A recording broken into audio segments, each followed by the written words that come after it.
Hey everybody, welcome to the Constitution class. My name is Ron Partain, and I'm here a little bit early as normal. If you want to jump ahead, um, it's about 10 minutes until the show starts. So if you want to jump ahead about 10 minutes, that is when the class will start. Otherwise, we're just going to sit here and chit chat with some of the audience as they roll in. So let's see who is here, if anybody's here.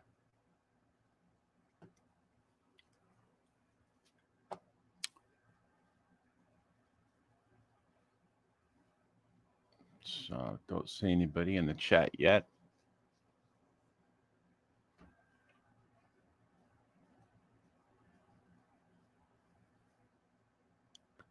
Nobody's here yet. Well, I have not heard from Doug or the War Hamster yet. I think War Hamster was actually doing he was teaching one of the classes for Doug. So, excuse me. But, oh, yes, I'm wrong. There we are. Hello, Michelle.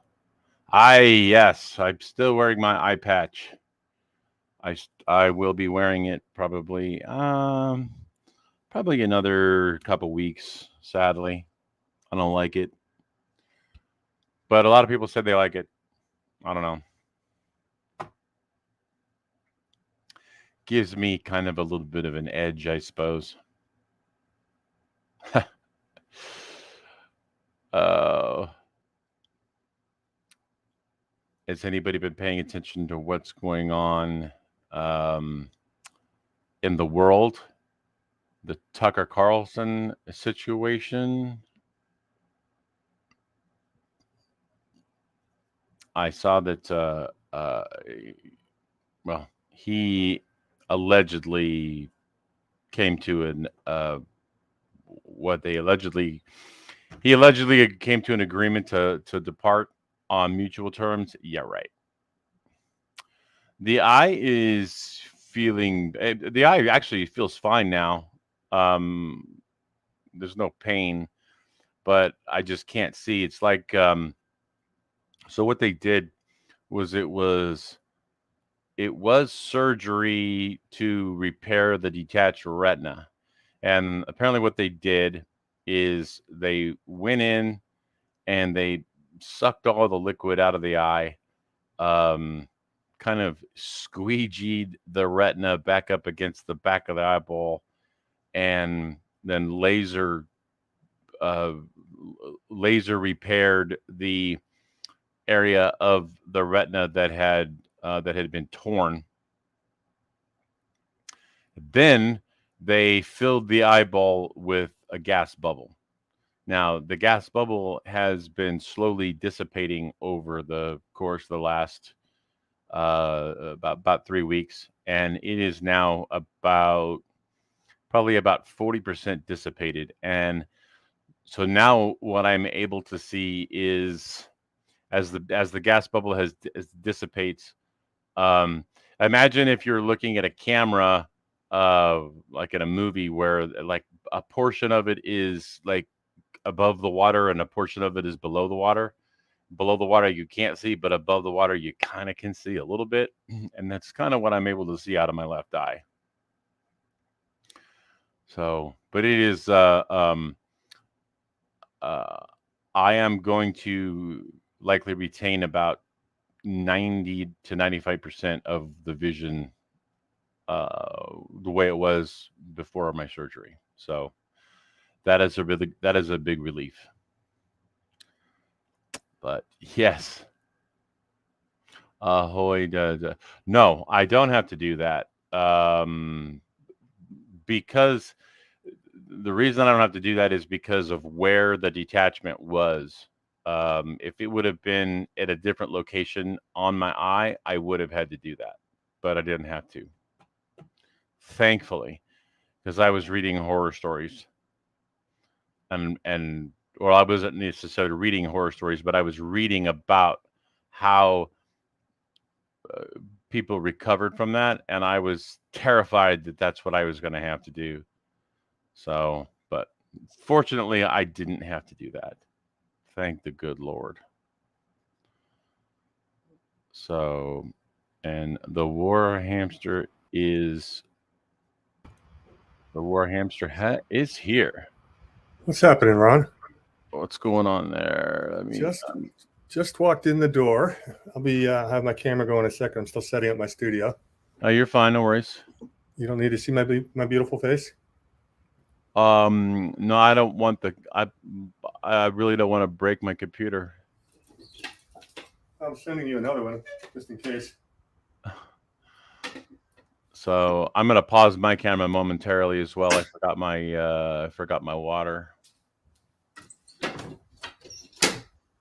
So I'll be right back myself. So we're just waiting on Mr. Gibbs. Yeah, well, I just saw him. I taught his class today in Fallbrook. I know. I saw the thing online that's what you were doing. Something about the CIA. Yeah, I did the origins of the CIA. Basically, my 3-part Rise of the Shadow State series. I did it in 1 hour instead of 3 or like 4. So I did a condensed version. Interesting.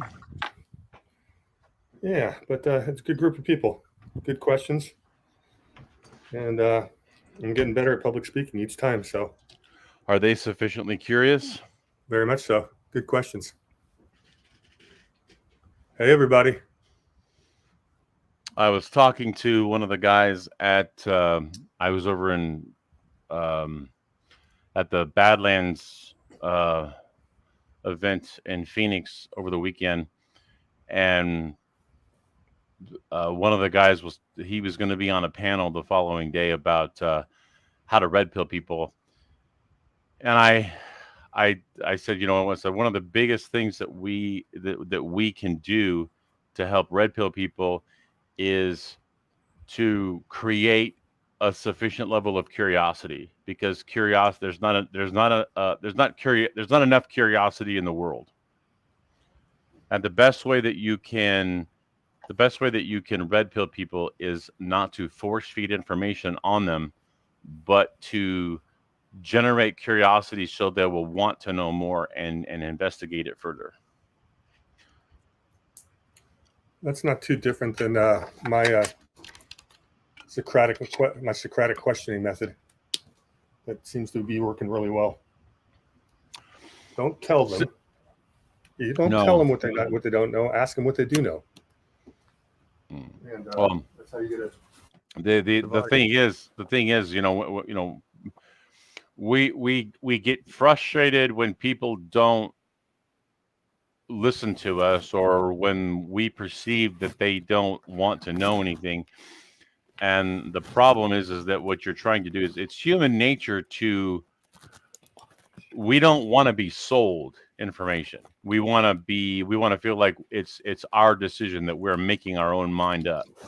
Yeah. And when you pound information into people's brains, what you're doing is you're forcing information on them. Well, I'll give you one of the easiest methods I've been using. I've used it's worked with people. And we're talking about people who are very average, but trust the government and everything like that. You ask them, does the government ever lie? And they're going to say, well, yeah, sometimes. I go, okay. Is that okay? And what do you think they lie about? And find out what they think the government lies about, and then walk them through down that rabbit hole and say, why do you think they do that? And you can actually get someone to red pill themselves without ever providing any information. I was actually having a discussion the other day about a friend of mine. Well, I wasn't talking about my friend, but I was talking about, she had said something about, she would have opposed she would oppose slavery if she would have been alive back, 150 years ago. She would have been one that was beat. And she actually, but she masked up, and she didn't question anything. And so it got me thinking. It's like, would you really have done that, or because you're not questioning their narrative that's going on today? Hi, Doug. Long time no see. Hey, how's it going? Yeah, Ron. That's an interesting one. Because people, you can't judge things with hindsight. You have to look at what people at the time thought and knew. Yeah, exactly. No, but what you can do is you can judge what they're doing today, and then not necessarily superimpose it, but draw a parallel to what happened back then, and make a determination on what they may or may not have done based on how they act now. How many of them would have made good Nazis? And there's a after-school special called The Wave. I think you've heard me mention it before. Where his teacher tried to teach, because he's teaching U.S. history, and one of the kids in the class says, "Well, how is it that these people fell for Nazism so easily, and the Holocaust, and so on and so forth?" And they said that they didn't even know what was going on. They just fell right in line. And so he started a project on the campus called The Wave, which was just a organization they formed out of the class, just be a good citizen and look out for each other. They even had armbands at one point. And by the end of the film, basically, they had recruited so many kids, and he tells them, well, your movement in class here has gotten national attention, and there's a great leader that's going to address you. And they all get together for the assembly, and then he plays a video of Adolf Hitler, and he tells them they would have made great Nazis. I mean, you have to watch the whole thing to really kind of get the shtick there, but of what he's saying, but you know what I mean. And we ask ourselves, how many of us are or would have easily fallen for, those ideas, those schemes. So,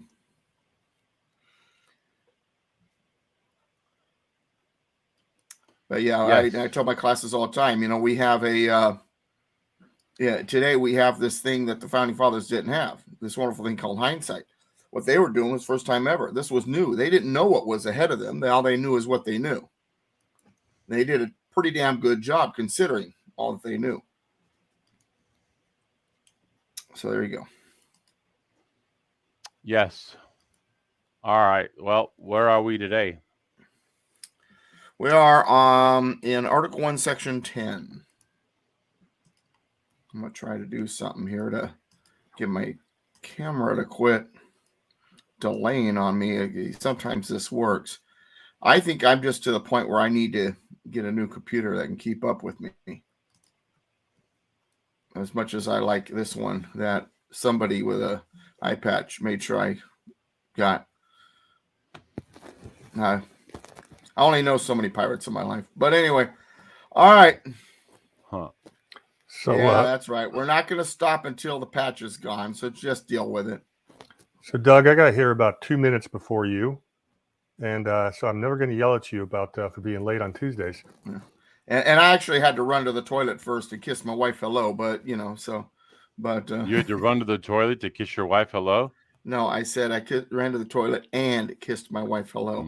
That's it actually almost happened in the same process. That's not what I heard. I heard the same thing Ron heard. Yeah, all right. You guys are funny, but yeah. Also, I'm recording this. Teach my class by the way, at we can go back and listen to it if you want. Oh shit. After my class in Fallbrook, people want to talk. They want to ask questions, and I usually don't have breakfast on Tuesdays anyway because I'm running out the door because I got so much stuff going on. So, so what happens after class? We go have lunch, and then after that, then I head home. And as long as I get out of there by 2, I'm usually okay.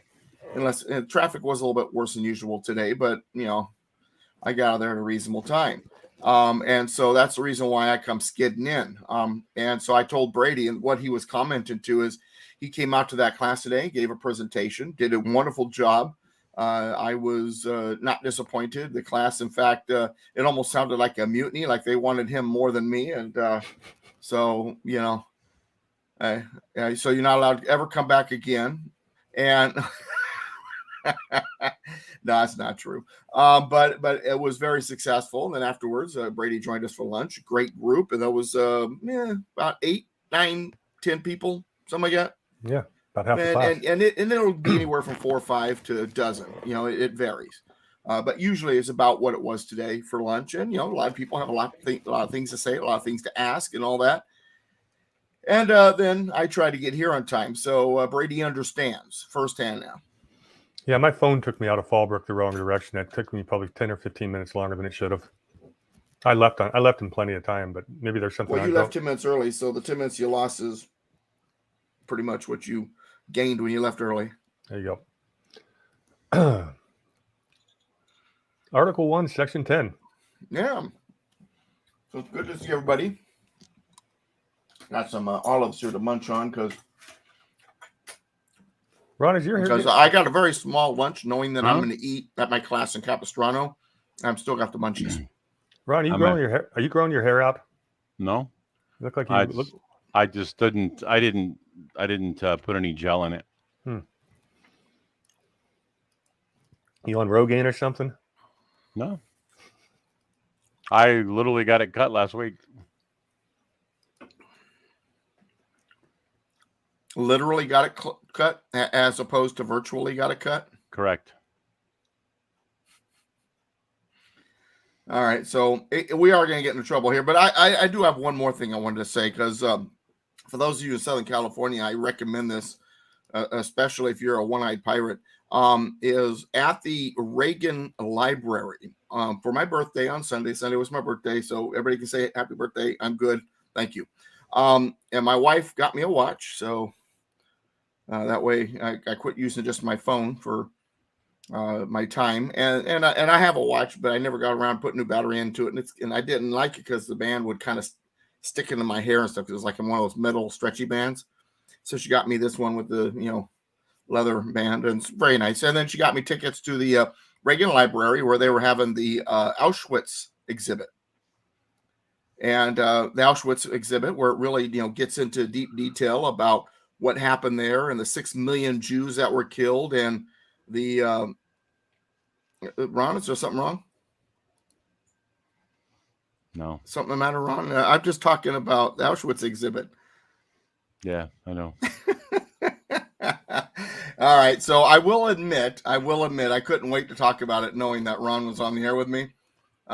We have similar but yet different opinions, depending on which part of it we're talking about when it comes to that era.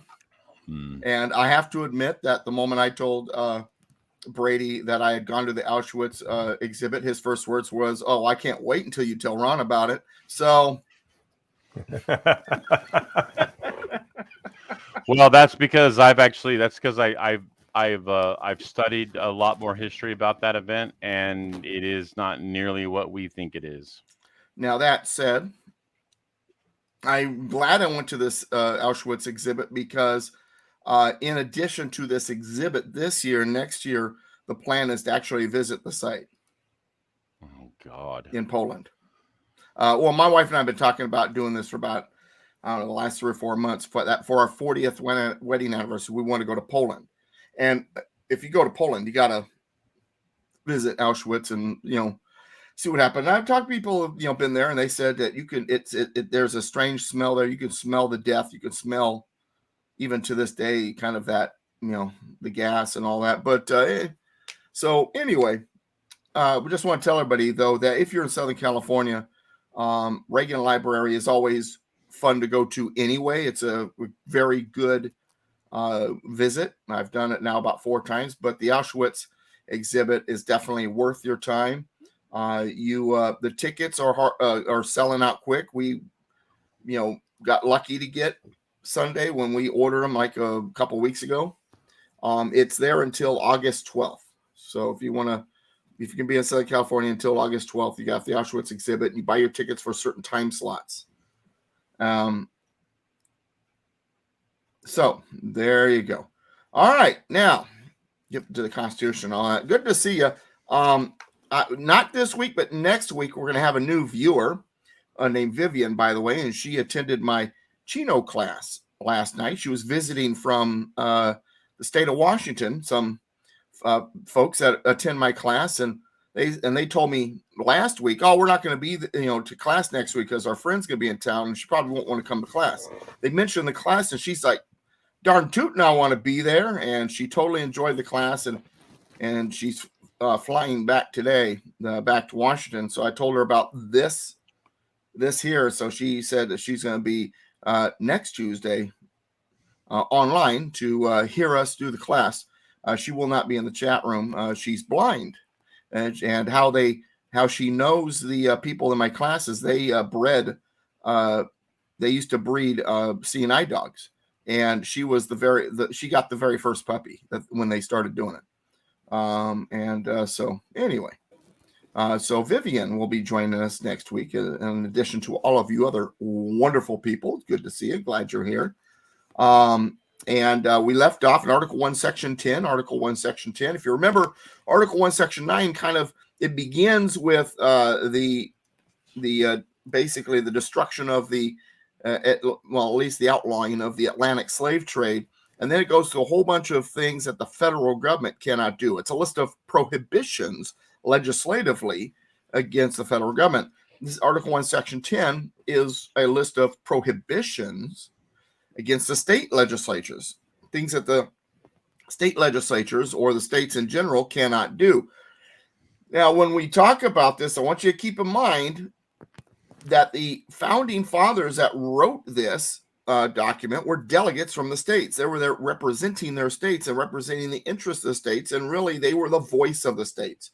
So in a sense, the states wrote this, and if you think about that, means the states told themselves what they can't do, because they understood that the federal government needed to be able to function in the manner it needed to function. The union needed to operate as a union, and there were certain things that the states, despite sovereignty and autonomy, there were certain things that the states just should not, could not, and really ought not do. And so that's what this section's about. It's to make sure that this union functions properly without state interference. And then some of these things are just things the state shouldn't do anyway. All right, so each of the three paragraphs begins with the words "no state shall." Pretty clear. There's no question, but yet for some reason today there's questions. It is amazing, no matter how clear the language is, how far off the track we've gotten. That's largely because we have done exactly what the anti-federalists argued we wouldn't do or would do, and when the Federalist papers say, "Oh no, as long as we stick to the Constitution," well, we didn't. And the anti-federalists are almost coming across as prophetic at this point. Now that said, it would have been hard pressed for them to write the Constitution better. They could have. There are certain clarifications that we could put in there, but once again, we have hindsight. They didn't. From their point of view, they did a good job. Some of those clarifications, weren't necessary. That all said, let's start reading Article 1, Section 10. Article 1, Section 10, Paragraph 1. No state shall enter into any treaty, alliance, or confederation. Now, it's interesting because funny that you guys were talking about slavery earlier. This clause was the argument, one of the arguments that Abraham Lincoln used and the Republicans used and the Northern Democrats used that said that secession and then the formation of the Confederate States of America was illegal. Can't form it into a confederation. It says so in the Constitution. And secession's illegal because it's a firm union. Well, both of those statements are false. If you secede, you are no longer under the contract. You are no longer part of the union. Therefore, you are your own little country, and you can form into a confederation or alliance or treaty or whatever the hell you want because you're no longer under the contract. You're not a part of this anymore. And that's what happened. Confederate States of America. And actually, it's interesting because when when South Carolina seceded, I believe it was, I want to say, what was it, December 6th, 1860, I think. When South Carolina seceded, they seceded considering themselves their own independent country. And in their secession paperwork, they actually issued an order repealing their ratification vote to the Constitution. So in other words, we're not only seceding, we're now saying that we were no longer we're not even part of that Constitution. We're taking our vote for ratification of the Constitution back.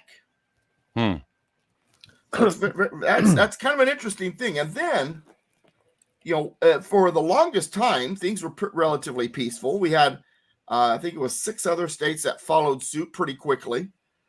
In January and February of 1861, there was no violent conflict going on. In fact, a lot of your Northerners, matter of fact, a guy named Greeley, who owned the New York, what was the name of that newspaper?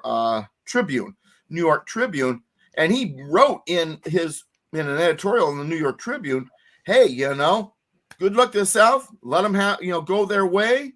It's a good way to get rid of slavery in our union by taking the slave states and letting them leave.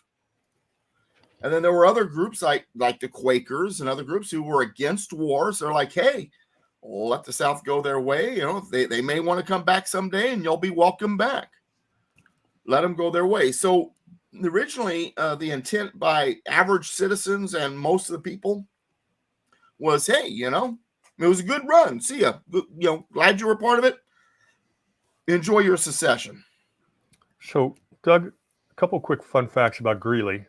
Okay. He's very much a big abolitionist, but yeah, he would later run for president against Ulysses S. Grant and lose. Mm-hmm. And of course, he's the recipient of the famous Lincoln letter to Horace Greeley, where Lincoln basically said that it was not about slavery; it was about preserving the Union. Which leads to my question. Some people will make the argument that it says no state shall enter into a confederation, which means them starting the Confederate States was an unconstitutional act, and therefore Lincoln was justified. How do you answer that? This is under the understanding that the state is a part of this contract. They removed themselves from the contract. If you're no longer part of a contract, the clauses of a contract no longer affects you. They could join a confederation because they were no longer under this contract. No state, in other words, that's under this contract. They should have had to written it. That is understandable. If you and I and Ron had a contract, and one of the agreements was that none of us would broadcast on CNN or MSNBC as a part of our contract, and then I felt like you guys breached contract, and I left the contract, and I'm on my own.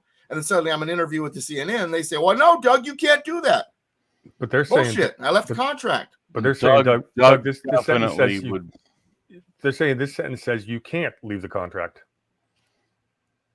You can leave the contract. There's nothing in the Constitution that says the state cannot leave the contract. There is nothing in the Constitution that says that secession is not allowed. The federal government's not given the authority of secession, and the states are never told anywhere in here they can't secede. And then now you got the 10th Amendment. 10th Amendment says if it's not given the federal government can't make any laws or any judicial opinion saying, well, you can't secede, because it's not given to them as a power. And it's not prohibited to the states. So to this day, states can secede. So, and I challenge anybody to show me secession in the Constitution.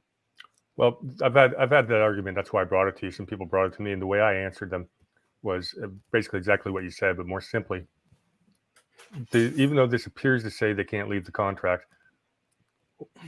or they can't enter into a confederation, so they acted illegally. No, they left the contract first, then they formed the confederation. Yeah. So if they had joined that confederation before secession, then we got a problem. Bingo. Yeah. Now, what's interesting too is then someone will say, well, Doug, it says in the Articles of Confederation and of the Perpetual Union They were against secession right there even then. And the reason for the Constitution was to make it a firm union so that the states couldn't leave at all. There is no place that says that. They did want a firmer union. They said, well, gosh, Doug, Madison spoke out against secession. They were against secession. To say that a state can secede does not make me pro-secession. I agree with Madison. I'm against secession. I don't want states to leave. But there's nothing in the Constitution that legally says you cannot. We don't want you to leave. We prefer you don't leave. But it's not true liberty of the states. The states are not free if they can't. I want you to stay. I want you to remain a part of the union, and I'm going to make a constitution so good that you won't want to leave. But if you really have to, there's nothing stopping you. And so, and this argument is one of the arguments I get from Alphabet. What would we call it? When they have that alphabet after their name, that idea that they've got that they've been they credentialized credentialism. That's credentialism. It. Thank you. Yeah, credentialism. And these credential people say, "Well, Doug, you have to understand from a legal standpoint with the judges and this." I don't give a shit about all that. What does the Constitution say? That's the ultimate law. The law of the land. Well, yeah, but Doug, legislation and judicial opinion says, right, but they can't supersede this. If it's not given as authority, I don't care what they say. It means nothing. First of all. Second of all, how is it freedom if you don't have the opportunity to reject it? That's what free will is, right? With God. God doesn't say, well, I love you and therefore you're not allowed to. Well, no. We have free will. We actually have the allowance to reject him, to hate him, or to love him or accept him. If those choices aren't there, then it's not true love of the Lord. If the choice to secede is not there, it's not truly liberty. Liberty is the freedom to say no. Which by the way, I also have that as a thing for, with a syringe and mask. But anyway. Hey, real quick before you go on, Ron, I cut you off earlier. Did you want to share your thought?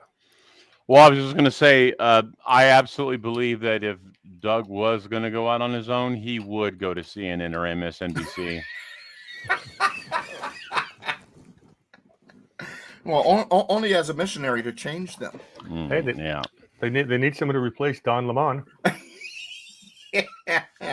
Yeah, and I'm the perfect guy for that. Well, there was actually he is a sour little fruit. There were people yesterday, and the internet was insane yesterday. But some were suggesting that Tucker should go to CNN. Others were suggesting that Don Lemon should replace Tucker in primetime. Well, people don't understand that CNN has spent the better part of a decade telling every one of Tucker's followers that they're white supremacist, MAGA, stupid, all that kind of stuff. They're not going to forgive CNN. And Don Lemon is spending the entire time doing the same thing to Fox News viewers. People are not smart sometimes.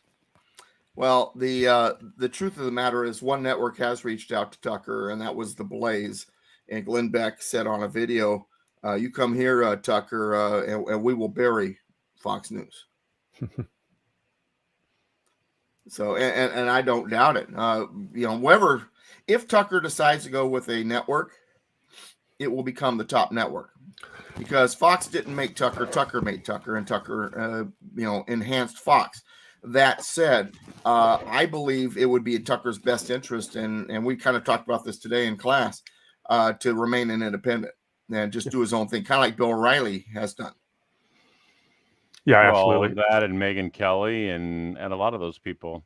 Well, that's a new business. That's a new business model. The networks are going to die. Their contracts taking their ownership of the intellectual property, the ownership of the brand. These people that have talent realize not to do that anymore, and it's got enough publicity over the last couple of years, not just in the news industry, but in music, because of Tom McDonald, that everyone understands the independent model is, given the technology we have today, you can reach more people and earn more money and have more freedom and independence, and that's what everybody wants. Well, I think that it would be interesting to see if Rumble doesn't make a serious pitch to let him come on do his platform on Rumble. Well, he can do that either way, but I mean, them paying him to be exclusive Rumble, is that the smartest way to, so they'd have to pay him a pretty good. I'm saying in an effort to build the Rumble brand. Yeah, Rumble's as much as I love Rumble, they got to work on their technology. I don't disagree. Took me 6 days to get a video up last week. Yeah, I went through the same thing with one of my videos. The other video took 2 days. Tracy said something interesting in the chat room. What do you mean by no? Now, I'm not sure which no she's referring to, but let's just say she's referring to, for example, Mr. Constitution saying, hopefully, Mr. Constitution class saying, that would be wrong, hopefully the EU will no longer exist. Well, what do we mean by no? Well, the EU would no longer exist. But that doesn't mean that something else wouldn't spring up. So you're right. You got to be careful when it comes to the word no, because just because something is no longer there doesn't mean it isn't. No, I think she's referring to the first word in each of these 3 paragraphs. In that case, yeah, no state shall. Yeah, it's pretty definitive, isn't it, Tracy? Well, she said if Poland still exists after it's all said and done, and I said Poland will exist. Hopefully, the EU will not exist, or will no longer exist. So, and what I meant that's what I took as she was referring to. And then again, well, and what I was referring to was basically the Orwellian communistic organization known as the European Union. That was what I was talking about. And once again, like I said, if the EU no longer exists, it doesn't mean it doesn't. It may take a different form. Gentlemen, Tracy just agreed that I was correct in interpreting her. Oh, okay. So ding, ding, ding. You get the Dewey button. I'll get it to you someday. Happy face for you. No state shall. And of course, she's being facetious because it comes back to Clinton. Well, it depends on what the definition of is.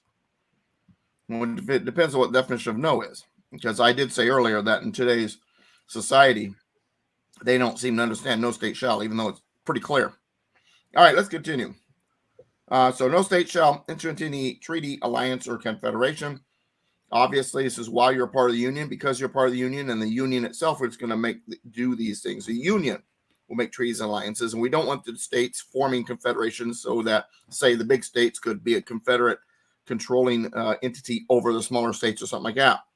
Once again, this is considering that they were under the contract.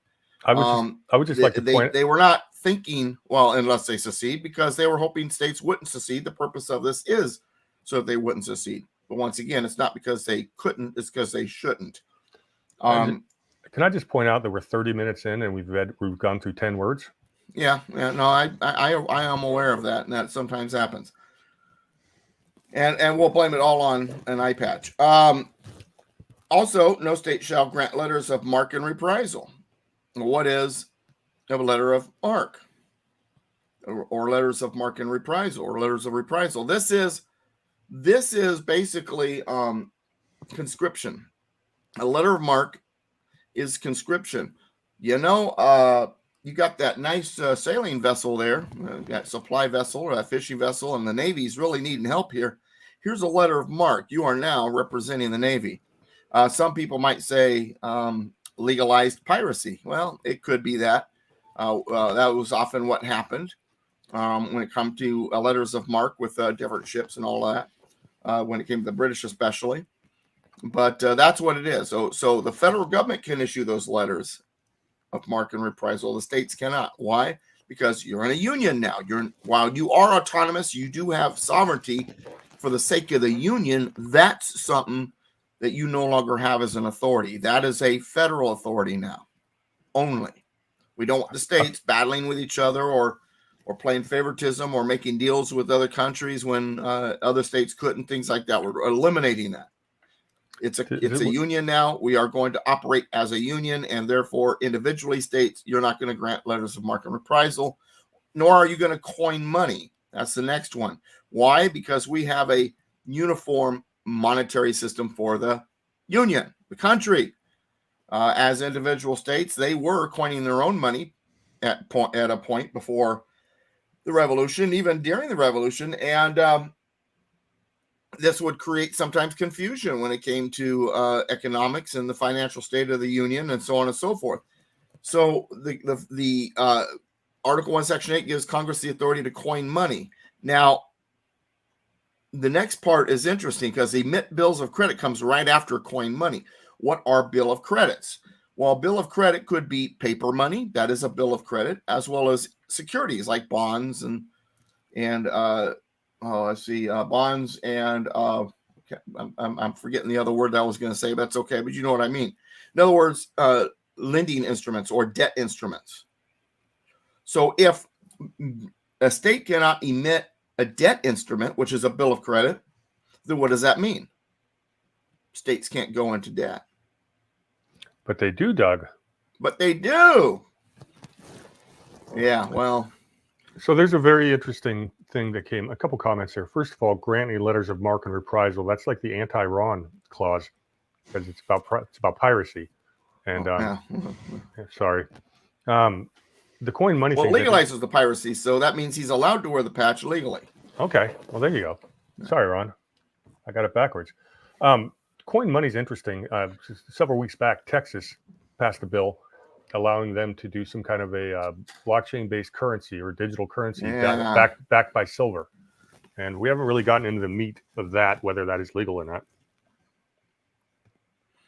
When it says coin money, that means create monetary systems of any kind, in my opinion. And so that would cover this. So I would say what Texas is doing, as much as I think it's not a bad idea considering what's going on from a constitutional standpoint, I don't think it's legal because coining money and emit bills of credit, paper money and money in a coin form, I think, and I hate using this term because typically I don't like it, but in this case I think it applies in the spirit of what they said. Electronic money, digital money, all that's going to fall under the same thing, under the same eve. Yeah, unfortunately, this means if they decide to give us our global digital currency or whatever central bank-backed digital currency, according to this interpretation of this, there's not a darn thing we could do about it. We could not choose to trade with our own citizen-backed currency. So that's something that needs to be addressed. Well, I do think, though, that in Article 1, Section 8, when it says coin money, I really do believe that what was intended there and what still should be intended there is tangible currency. And then the next part's even more interesting. It says, no state shall make anything but gold and silver coin a tender in payment of debts. Now, what that means then is if only Congress can coin money, the monetary system can only be run by the federal government, that it must be made out of coin and silver, or at least be backed by coin and silver, gold and silver. So this is an interesting clause. States cannot accept anything but gold and silver coin, and the only ones who can make coin is the federal government. So what it's saying is federal government can only make gold and silver coin as a currency for money. So then we must ask ourselves, what does that do to paper money? What does that do to digital? What does that do for their push to digital and getting rid of, well, coins? And so what about our current situation? Do we have any coins made of silver and gold anymore? No. Yes, but well, yes, we do. But general currency. They're still out there. There's some silver dollars and all that floating around, but for the most part, no. The mint still makes them, but they're just not. They're commemorative. Yeah, they're not circulated. Yeah. They're just commemorative. Exactly. They're actually a pretty good investment, to be honest with you. Yeah. Yes, they are. All right. So, Doug, before you go, I need you to clarify something. Okay. Up above, you said they could not go into debt for bills of credit, and then the next line they say, or make gold and silver a tender in payment of debts. So can states go into debt or not? I always took that in general as debt that's out there in their state, that if that's going to be paid by anybody in a state, it has to be with gold and silver coin. That's the way I've always taken it. Sounds like one of those areas that might want to be paraphrased at our convention. Yeah, clarification is required. Now, that said, if a state did go into debt, if you're right in your way of looking at it, then they could only pay it with gold and silver coin, which would be what? Coin that they got through taxation, not through investment, not from foreign sources. Would that not be saying that then? Clarification is needed. Yeah. All right. Let's continue. A state shall pass any bill of attainder. Okay. Now remember, this is Article 1. Article 1 is the legislative branch. And so when we say the word bill, and we're talking about the legislative branch, what we're talking about is a legislative instrument before it's law. A bill. Attainder. I'm just a bill. An attainder means punishment. So in other words, punishment by legislation. Now, this is not to say that they cannot choose what the punishment is using legislation, because in Article 3, Section 3, it says that Congress shall have the power to declare the punishment of treason. And they have. It's death. So Congress can say what the punishment should be. They can pass a law saying, hey, if the person is convicted of this, it's death. So what do they mean then by bill of attainder? The legislative instrument that issues punishment.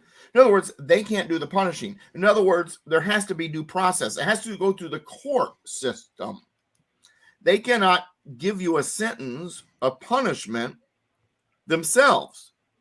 They can pass a law saying that if you're convicted, if you go through due process, the punishment will be A, B, or C, or whatever.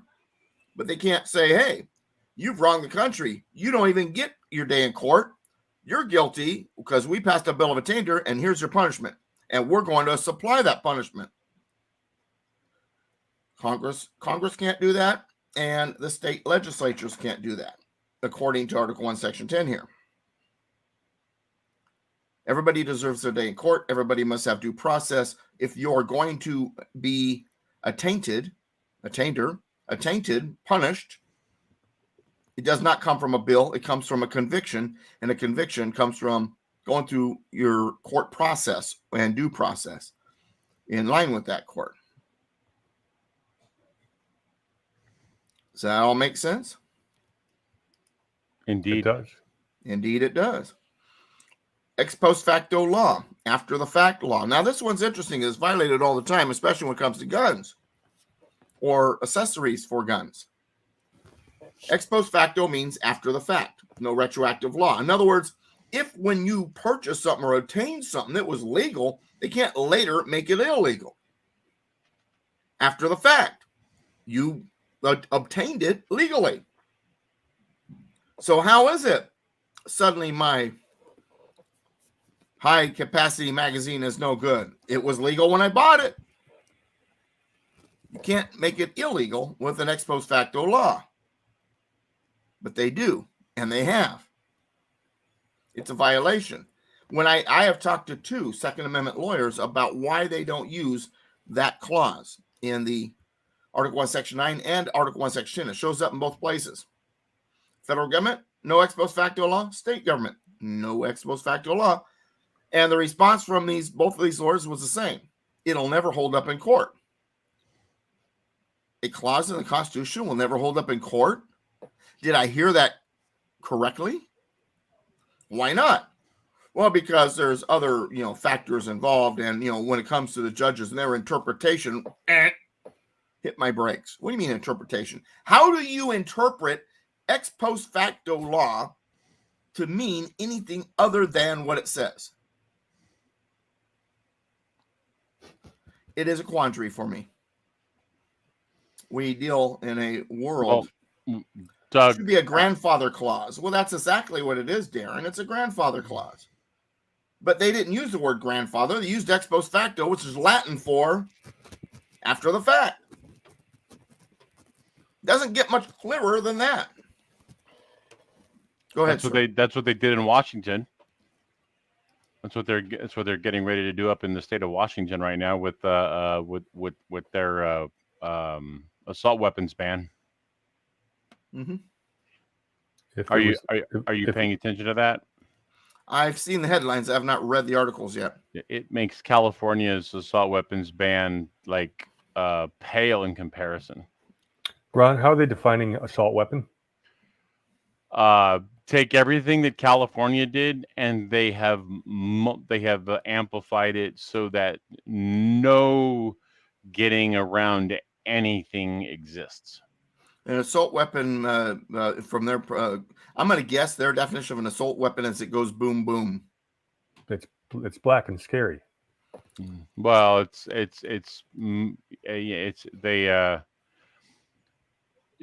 California described it as like a centerfire weapon that has a detachable magazine. I mean, a whole bunch of different things. So Washington learned from what California did, and they've gone through every loophole that the citizens of California got around, and they're making it so that it's like you can't get around anything. And when we say Washington, we mean Seattle and Tacoma. I'm talking about the state of Washington. The rest of the state is not loony. Yeah. No. Well, democracy's killing us. It's the state of Washington. It's within the state boundaries the of state Washington. government. But the state government is loony because of those two cities. Well, and Spokane a little bit. No, Spokane is pretty conservative. Has the California law been challenged yet in courts? Yes. And? Well, it is. I do believe that it is ultimately going to be overturned. I have an idea that the Washington law will ultimately be overturned as well. Unfortunately, states do have the right to make their own gun laws. I am not disputing that. I'm not debating that. But it is a violation of a right to keep and bear arms, regardless of whether or not it's in any amendment. It's a right, regardless of whether or not their state constitution has the language. And yes, they can make gun laws. They do have certain leeway, but it's still violating a right. And you can only go beyond that right so much. You can only monkey with it for so much. And when you're taking guns away, when you're outlawing, actual firearms, and you're violating, by the way, ex post facto, but on top of that, you're violating the right to keep and bear arms. Whether it's in an amendment or not, we have the right to keep and bear arms. It's the shall not be infringed part that doesn't necessarily apply, but they shall not go beyond certain limits. But that's for us to defend. And when people say, "Well, gosh, Doug, there's nothing we do. There's no way to defend it. There's no way we can stop them." There are ways for us to stop them. It's called solidarity. We stand firm against them. And I've been saying this a lot lately. It's like back in 2014 when they were bringing in illegal aliens into Murrieta, processing them, and then couldn't find a home for them. They dropped it off on the side of the road, and we said no more. When we said no more, they flipped us the bird. So we said no more in front of the immigration station with hundreds of people. And the buses turned around and never came back. There are ways. It can be done. And thank you, Darren. Your hammer is an assault weapon. Well, my fist is an assault weapon if I hit you with it. Well, the new term is weapons of war. And my first response is, so letting government be the only one with guns is, okay. Is that what you're saying? Well, I say the men who wrote the Second Amendment did not just finish a hunting trip. They finished liberating a nation. This is true. So yes, they were describing weapons of war.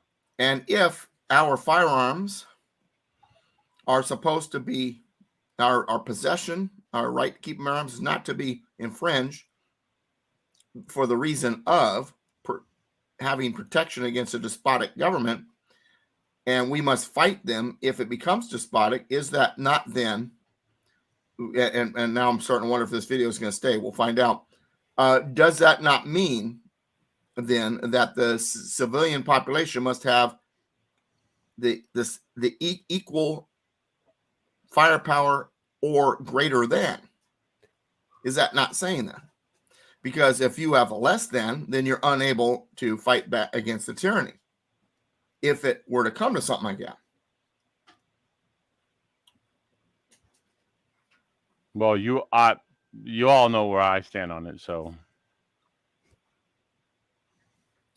All right, let's continue. Were you looking for me to debate it or to give it? No, okay. No, not at all. I mean, I'm there's just making one more statement. There's no ambiguity as to where I stand on that whole thing. Yeah, no, I agree.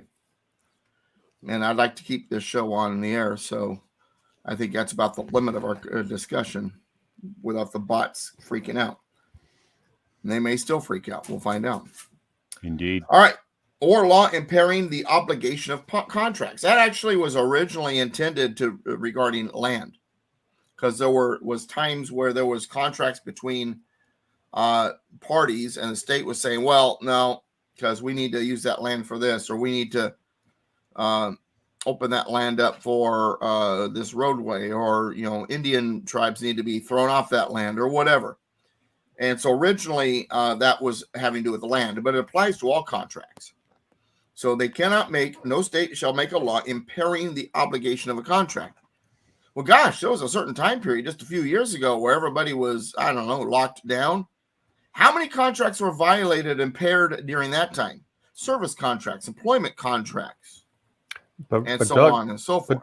But Doug, that didn't happen because of any laws that were made. That happened because of executive orders, which were being treated as law. But you're right.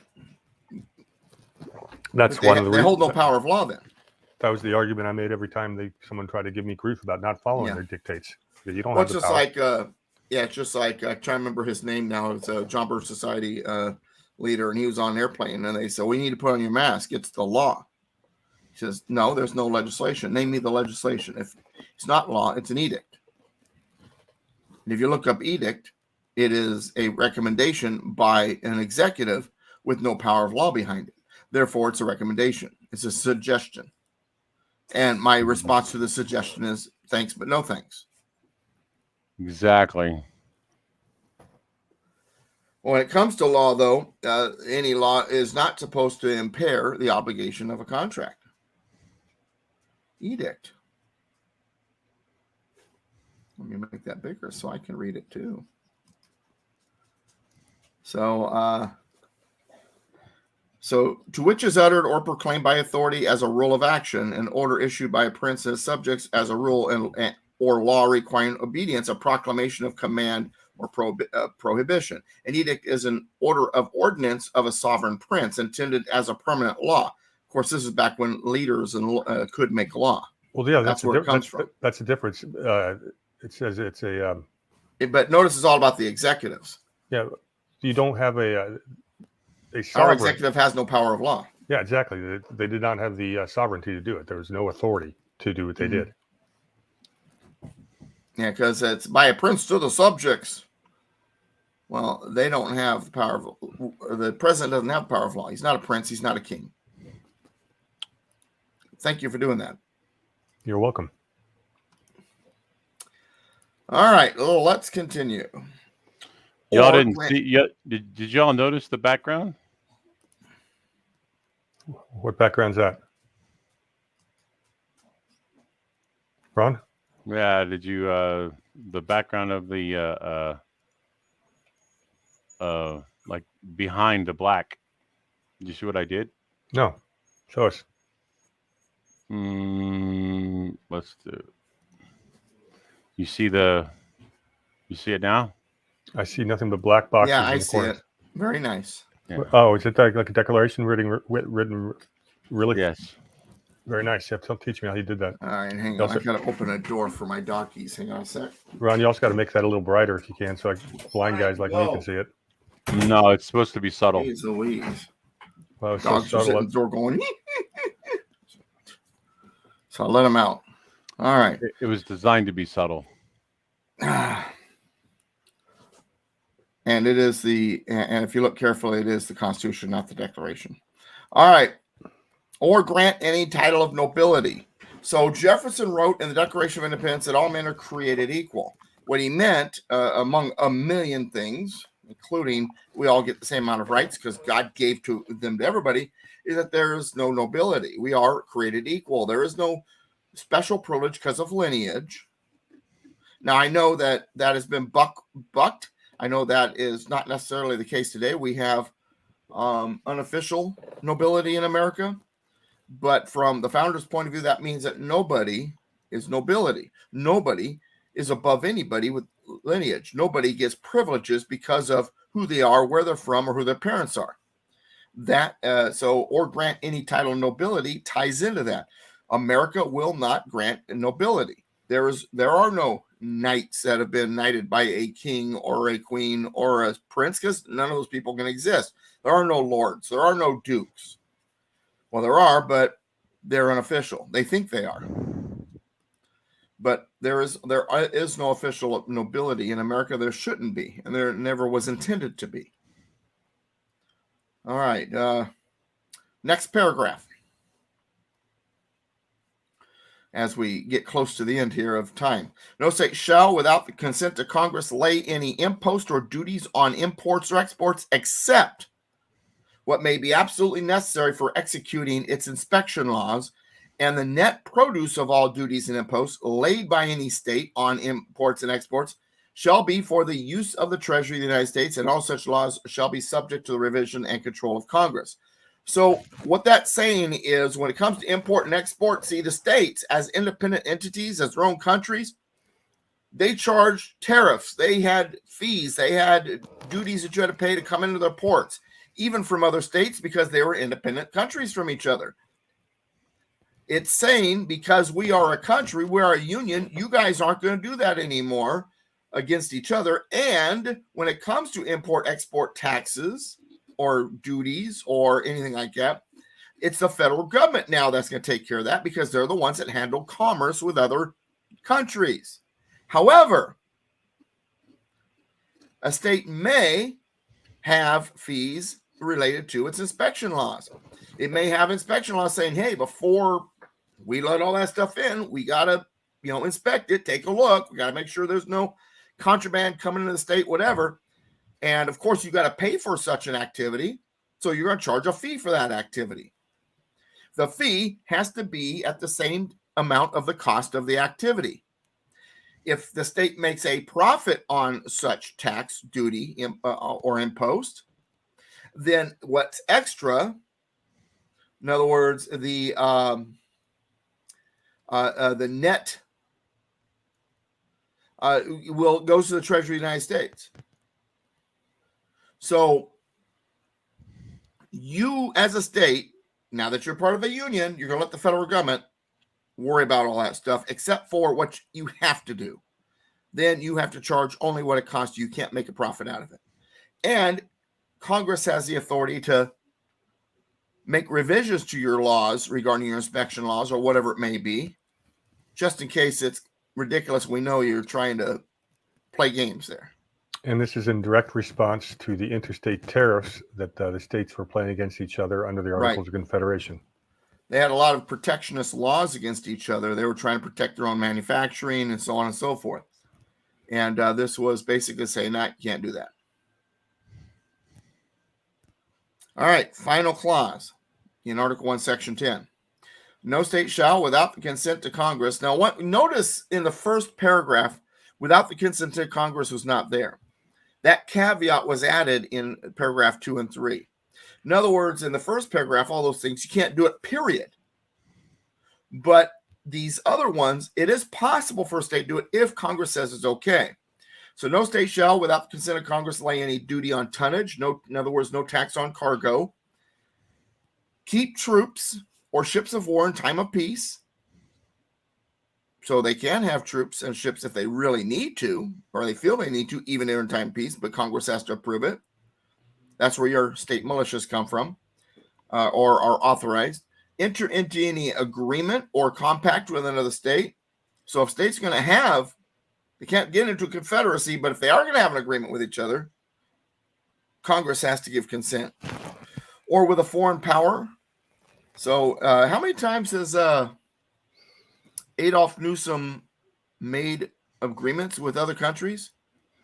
I seem to remember $1 billion worth of PPE. Yeah, to China. Yeah, there's that one. I'm happy I could barely remember that term.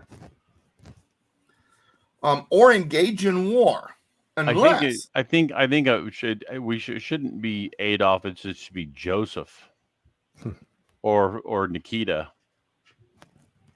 I think these people act fascist more than they do communist. I think they are socialist communists also, but they really are trying to do it in a fascist manner. The fascism it tries to control the means of production, but not by owning it like socialism or communism does, but by either heavy regulations or agreements, collusion with corporations. That's fascism. Is that not what they're doing? So really, in my opinion, the left is more fascist than they are communist.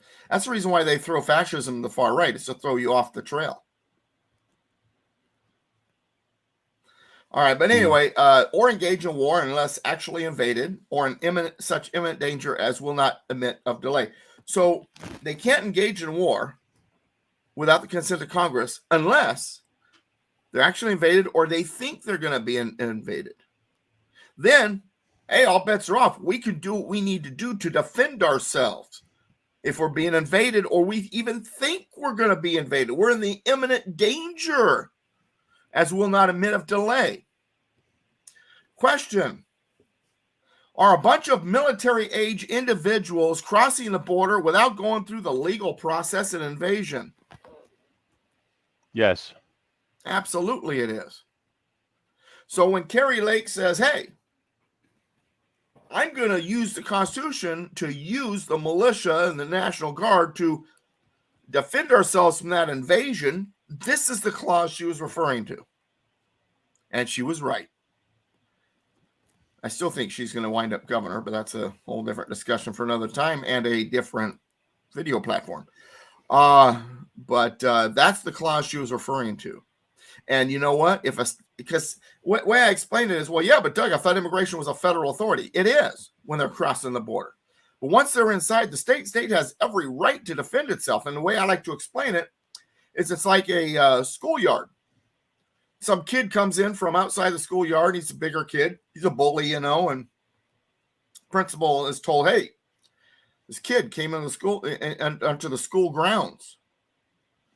So the principal sends out his security and they remove that kid from the school grounds. But if before they get to that kid, he goes into one of the classrooms, does the teacher have to wait for the security to show up? No, it's her classroom. She could detain the kid or march a kid to the door so that when the principal's security shows up, they could take that kid from her hands and get him off the school grounds. Why? Because she has the authority to protect her students and her classroom. She doesn't have to sit there and wait. If the kid is inside her classroom, she has every authority to get that kid out of there. Same thing with immigration. Someone gets into the country, federal government, principal, sends their security, ICE and the Border Patrol, to remove that person from the country. At least that's what they're supposed to do. But once they're inside the state is like that classroom. You know what? We are going to detain this person, take him to the edge.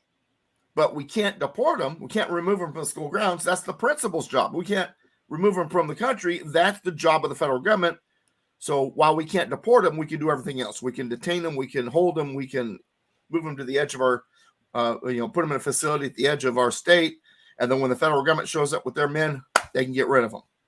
So that's the reason why when it comes to these stupid, what do they call them? States that are allowing the illegals to stay in. Sanctuary? Sanctuary, thank you. So these sanctuary states, they're saying, well, you're not allowed to communicate with ICE or Border Patrol. They're telling their men. Why? Because they don't have the power to deport. You can't hold them indefinitely. Eventually, you got to let them go if you can't communicate with the principal to get them off the schoolyard.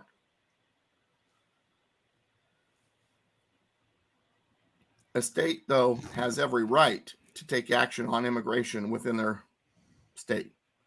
But yes, they've got to communicate. They got to work with the federal government to get these people out of the country, because technically the federal government's who deports them, because the country's border is the responsibility of the federal government. But that doesn't mean they can't build a wall 6 feet inside the border. The state, I mean. Doesn't mean that the state can't hold these people, detain them, and so on and so forth. And that's what that's all about. Engage in war unless actually invaded. So if they feel like they're being invaded, they can't put armed personnel on the border, detain them. And gosh, if they shoot first, the other side, I mean, the invaders, what happens, happens. What happens to a city surrounded by an invading army if they don't resist? The answer is clear, isn't it?